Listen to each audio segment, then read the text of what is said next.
Hello everyone, अगर आप TGT social science की तैयारी कर रहे हैं तो ये वीडियो आपके लिए गेम चेंजर होने वाली है, क्योंकि आज हम सॉल्व करने वाले हैं डीएसएसबी प्रीवियस ईयर पेपर 2014 का पार्ट 1, जो क्वेश्चंस एग्जाम में बार बार रिपीट होते हैं। तो चलिए शुरू करते हैं। क्वेश्चन नंबर 1 है, according to the herodomer expectations rule it applies correctly in which period. तो सबसे पहले हम देख लेते हैं हेरोडोमर मॉडल है क्या। हेरोडोमर मॉडल इकोनॉमिक ग्रोथ का मॉडल है। इकोनॉमी का मेन गोल क्या होता है? ग्रोथ या विकास। अच्छा, विकास कैसे होगा? जब इन्वेस्टमेंट करेंगे। इन्वेस्टमेंट जब हम कंपनीज में करते हैं तो हमारी फैक्ट्रियां बनती हैं। फैक्ट्री में क्या होता है? प्रोडक्शन बढ़ता है और प्रोडक्शन से इनकम बढ़ती है। मतलब investment is equal to growth. ये मॉडल कहता है कि ग्रोथ डिपेंड करता है दो चीज़ों पर, तो है सेविंग और एक है इन्वेस्टमेंट। इकोनॉमी जो है ना अनस्टेबल होती है, कभी डिमांड बढ़ जाती है तो कभी गिर जाती है। और लॉन्ग टर्म में क्या होता है? सब चीज़ें एडजस्ट हो जाती है, ग्रोथ स्टेबल हो जाती है। तो हेरोडोमर मॉडल लॉन्ग टर्म पीरियड में सही अप्लाई होता है। तो इसका आंसर है सी। अगला क्वेश्चन है, the first stage of demographic transition theory is characterised by. अच्छा, तो पहले देख लेते हैं डेमोग्राफिक ट्रांजिशन थ्योरी है क्या। यह बताता है कि टाइम के साथ साथ पॉपुलेशन कैसे चेंज होती है। इसमें 4 स्टेज होती है। तो फर्स्ट स्टेज, इसने पूछा है कि फर्स्ट स्टेज कौन सी है, तो फर्स्ट स्टेज होती है प्रिमिटिव स्टेज। अब क्या होता है फर्स्ट स्टेज में? ये पुराना ज़माना होता था। ये स्टेज होती है जब सोसाइटी डेवलप नहीं होती, जैसे एंशिएंट टाइम में बैकवर्ड एरियाज़ जो थे। इस स्टेज की 2 मेन चीज़ें हैं। क्या? BR और DR। मतलब बर्थ रेट भी हाई होता है और डेथ रेट भी हाई होता है। बर्थ रेट हाई होने के क्या रीज़न है?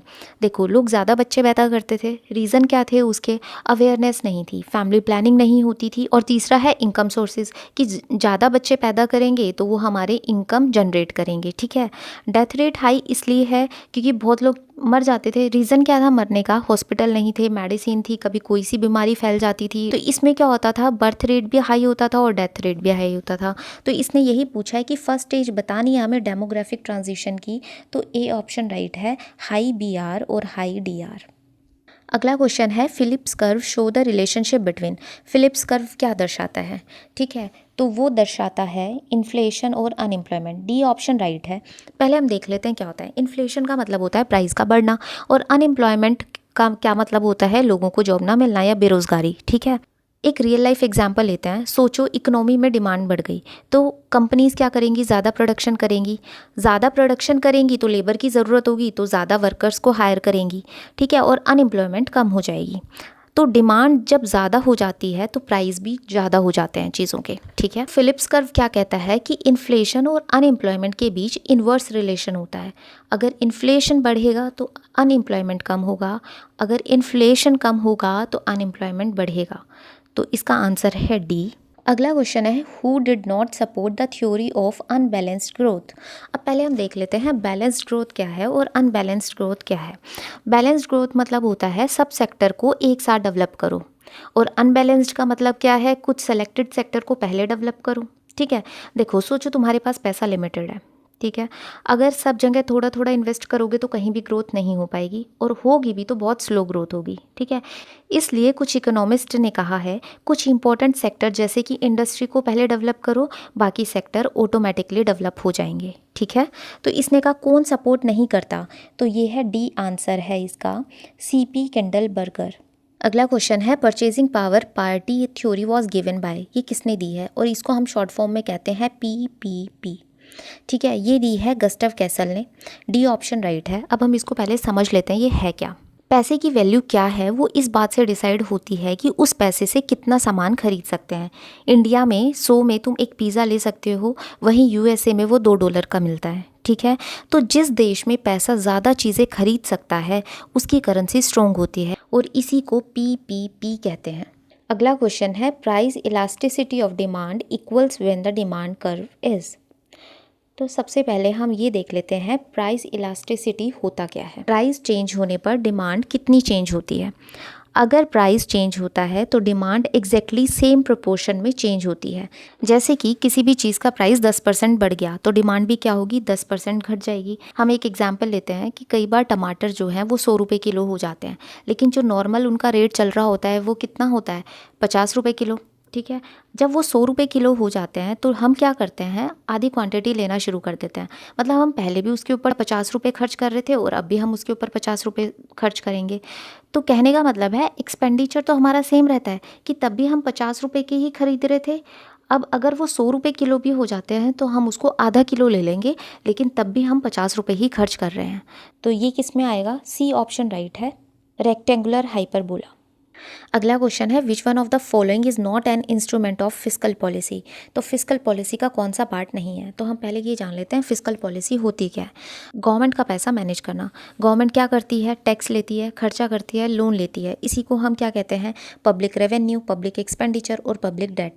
ये सब किसका पार्ट है, फिस्कल पॉलिसी का पार्ट है। ठीक है।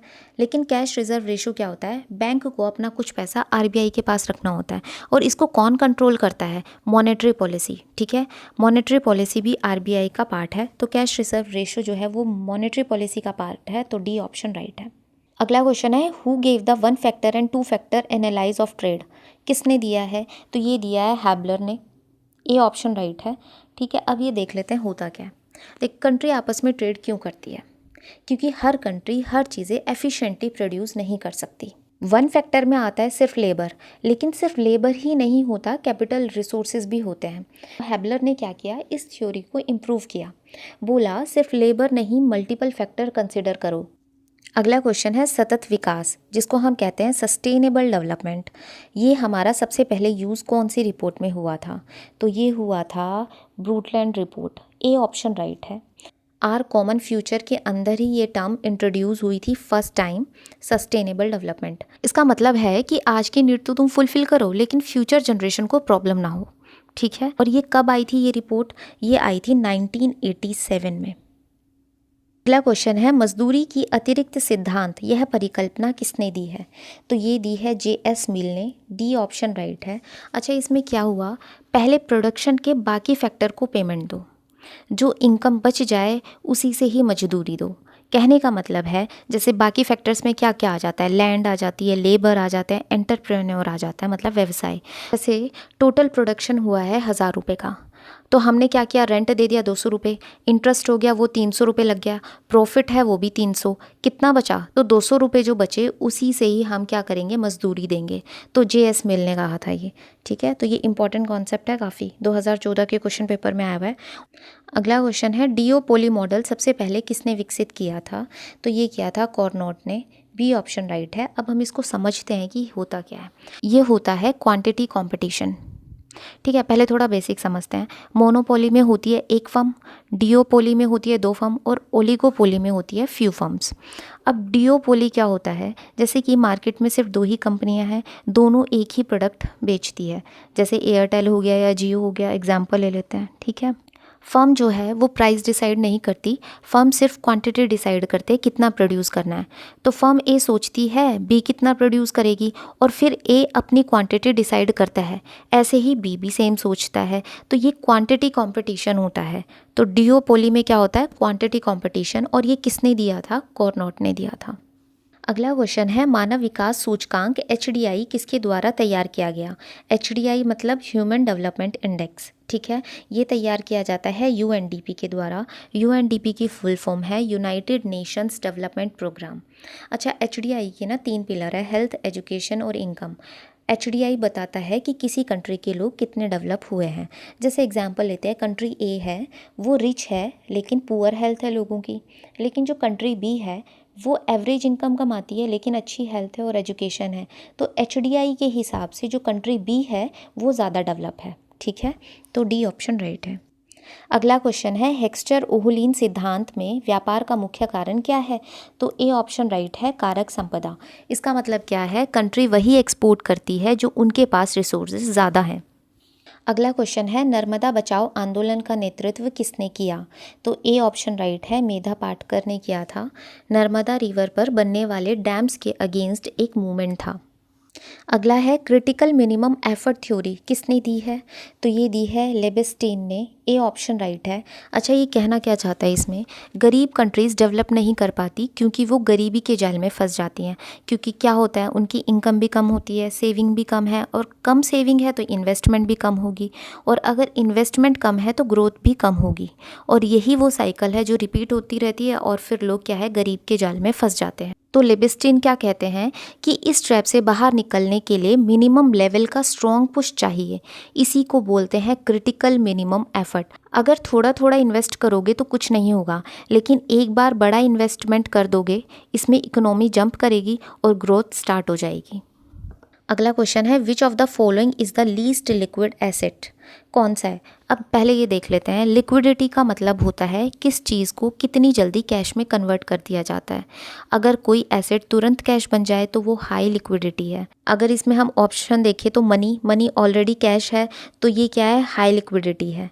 शेयर और बॉन्ड, ये भी क्या है, मीडियम लिक्विडिटी है। लेकिन जो मशीन है उसमें टाइम लगता है बेचने में, तो ये क्या है, लीस्ट लिक्विडिटी है। तो बी ऑप्शन राइट है। अगला क्वेश्चन है which of the following are leakages from circular flow.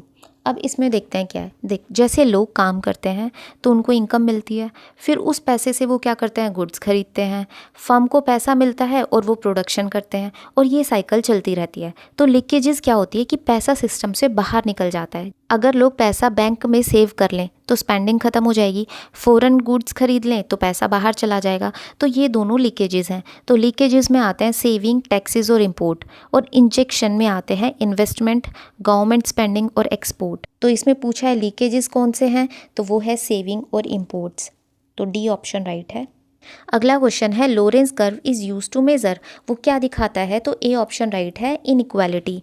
मतलब सोसाइटी में सबको इनकम इक्वल नहीं मिलती, कुछ लोग बहुत रिच होते हैं तो कुछ लोग पुअर होते हैं, इसी को इनइक्वालिटी कहते हैं। तो लॉरेंस कर्व दिखाता है कि इनकम कितनी अनइक्वल डिस्ट्रीब्यूट हुई है।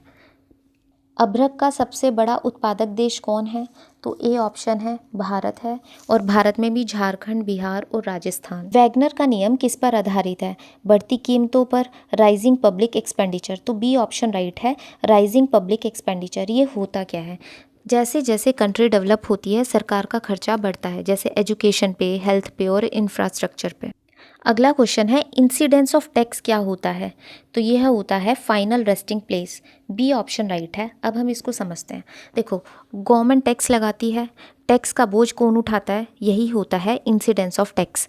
मान लो सरकार ने शॉपकीपर पर 10 रुपये का टैक्स लगाया, तो शॉपकीपर प्राइस बढ़ा देगा, अब कस्टमर 10 रुपये एक्स्ट्रा देगा, तो उसका असली बोझ जो है वो कस्टमर पर पड़ा है। यही है फाइनल रेस्टिंग प्लेस। अगला है फ्री राइडर समस्या किससे उत्पन्न होती है? तो यह होती है पब्लिक गुड से। सी ऑप्शन राइट है। अब देख लेते हैं क्या होता है। फ्री राइडर का मतलब है ऐसा आदमी जो पैसा नहीं देता फिर भी बेनिफिट ले लेता है। जैसे कि स्ट्रीट लाइट, तुमने चाहे टैक्स दिया हो या नहीं दिया हो, लाइट तो सभी यूज़ कर रहे हैं, तो यही है फ्री राइडर। ये कहाँ होता है? मेनली पब्लिक गुड्स में होता है। अगला है स्पेसिफिक टैक्स क्या होता है? यह होता है per unit of output. D option right है। ये आप समझते हैं क्या है। हर यूनिट पर फिक्स टैक्स लगा होता है, प्राइस से कोई फ़र्क नहीं पड़ता। अगर एक बोतल पर 10 रुपये का टैक्स है तो 10 बोतल पर 100 रुपये का होगा, मतलब यूनिट वाइज टैक्स लगेगा। अगला क्वेश्चन है ब्रिटन वुड्स ट्विंस किन्हें कहा जाता है? तो यह कहा जाता है, सी ऑप्शन राइट है, IMF, इंटरनेशनल मॉनेटरी फंड और वर्ल्ड बैंक को। अब देखते हैं क्या है। 1944 में कॉन्फ्रेंस हुई थी, ब्रिटन वुड्स कॉन्फ्रेंस। इसका एम था वर्ल्ड इकोनॉमी को स्टेबल बनाना आफ्टर वर्ल्ड वॉर सेकेंड। तो इसका आउटपुट क्या था? 2 इम्पॉर्टेंट इंस्टीट्यूशन बनाए, एक तो IMF बनाया और दूसरा कौन सा बनाया? वर्ल्ड बैंक बनाया। ठीक है, और इन दोनों को ब्रिटन वुड्स ट्विंस कहा जाता है। तो ये थे प्रीवियस ईयर 2014 के 25 क्वेश्चंस। अगर आपको वीडियो हेल्पफुल लगी हो तो लाइक ज़रूर करें और चैनल को सब्सक्राइब भी करें, क्योंकि आगे आने वाले पार्ट्स और भी इम्पॉर्टेंट होने वाले हैं। मिलते हैं नेक्स्ट वीडियो में। Thank you.